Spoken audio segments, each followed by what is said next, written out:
What's going on, guys? Alec here from Fury Gaming. Today I'm here to talk about Planetary tech, the AI 3.0 and Squadron 42 from Around the Verse. Now, Around the Verse had a lot of information, so I'm just going to try and keep it short and quick. First thing on the list was Squadron 42, in my opinion. It was nice to actually hear some stuff about it, as we haven't really had a huge amount told to us. You know, we've had a lot of PU and a lot of ship work talked about, you know, with the Defender and the Hurricane, but we haven't had a huge hear about from Squadron 42 except for the AI and the recording. So it's nice to hear that they've actually been working on the missions, the AI and all that sort of stuff to make it really, well, embodied for us. Now, as we can see here on yellow, guys, we moved to Salon with those geysers. Before was Daymar with that nice rocky outpost or outcrops and stuff where I think I'll be spending most of my time. But it was just beautiful to see all this stuff coming to pass. Here we have a rover next to those geysers, giving a really nice idea of how big the geysers will be on that moon. It also brings forward to the fact that these are the three places we'll visit, along with Daymar, which is a moon type of planet. Really rocky, really pointy, sort of rugged place to go visit. As we can see down the bottom here, Levski landing zone. Now, guys, as we move on, we'll see here a nice shot of the player in the wilderness of Daymar. And then we move into Levski itself, which looks to be like a bustling mining, city. They talked about it's not just looking good, but also being functional. They're getting the landing organized, habitation modules organized, you know, your buying places or vendors organized, as well as actually having those rovers being able to be called in, which makes me think that, you know, with 3.0, as well as doing cargo, we might actually be able to buy rovers with AUEC, which I don't think I've heard anywhere about yet. So that's a little thing that I've got in my mind that I'm going to keep looking forward. Now, as we can see here, these shots are really showing us sort of the size and the vastness of Levski, and considering that this is meant to be like a small mining outpost, it really does bring forward, you know, how big the cities are going to be for us in the final build of the game. Now, next thing I want to talk about too here is this Planetary tech. As we can see, we're zooming out from this bush.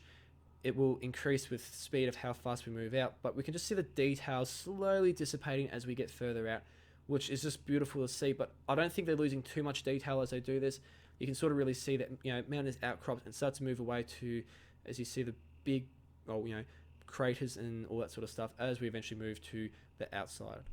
Now, with these moons and the planet, which is a possible stretch goal, comes our planetary outposts. And I talked to you about how the lighting team has really brought forward a lot of work on the planet lighting as well as the planetary outpost lighting, which we'll see in a second has an emergency situation event, which makes me think, is there like a, you know, oh shit button that you hit to say we're under attack, or is it because, you know, it's been damaged, so there's, you know, leaking atmosphere or that sort of thing? So if you're inside and you lose your suit, for example, or your suit's damaged and you're trying to repair it, how's that going to work? You know, I'm really curious to see what all these different functions will have in 3.0, and I'm glad they're not telling us everything, because I would like something to explore being a space sim. Next on the list, guys, they had character moving for AI and people, so this is what it would be like for us. A bit sped up here as they move around, slows it down with the turning circles, and it's just cool to see that they're really smoothing this out, because it did annoy me a little bit when you're playing the PU and you don't see people walking correctly and things like that, or they just start starfishing through the walking pads. Now, why is this important? Well, this sort of stuff is really what's going to make the game immersive and make it really interesting, and it's basically the foundation for AI movement in the game. Now, we move on to the next set, guys, where they talk about basically, well, player and AI working. So what will happen is your suit can get punctured and lose oxygen, so you have to replace that oxygen, and you will also be able to repair your suit. So this will be for Star Marine as well as just the PU. They also talked to about getting drunk and things like that will be a possibility.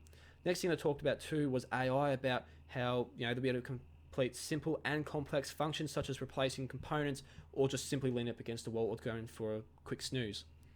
Next thing, guys, 3.0 is actually in the hands of internal testers. They didn't say that it was finished, but I imagine they're just testing out major components of 3.0, making sure that all the jump points and everything like that are working with the Soul tool that they have to create the universe. And then also too, they've been testing in the QA AI. What we have here is the AI subsummation, which is basically block programming where they pull in blocks and they tell what each block is to do. so they can create, an AI walking between distance. If you have a conversation, so you piss them off, they go one way, or if you make them happy, they do something else for you. It was just really cool to see that they're bringing this stuff to pass as well, meaning that 3.0 is on that way, which makes me confident in saying that June 29th date is a possibility. The only thing that I would like to see them working on a bit is that bind-unbind network code, which, if you're unfamiliar with, is basically the code that allows big ships and other ships from long distance away that you can't see or scan to not be registered on your network, meaning that you won't have that bulk lag that is in the universe at the moment for the PU. Last but not least, guys, they also talked about the beautiful red carpet situation here, which is for the AI moving, right? So to make sure they don't get caught on meshes, they basically put in areas for where the AI are allowed to walk, and basically how to move around on a ship such as the Idris, or Idris as they like to call it, and also to the guns that have come into play. They've got some Vandal guns on display here too, showing off some concept art here, and they showed off the Knight's Bridge arms. So I hope you guys enjoyed the video. I hope you got something out of it and that it was informative, wasn't too quick or anything with my speaking. Leave a like and a subscribe if you want to see more, and comment on your thoughts, and I just hope to catch you guys around the verse. Toodaloo.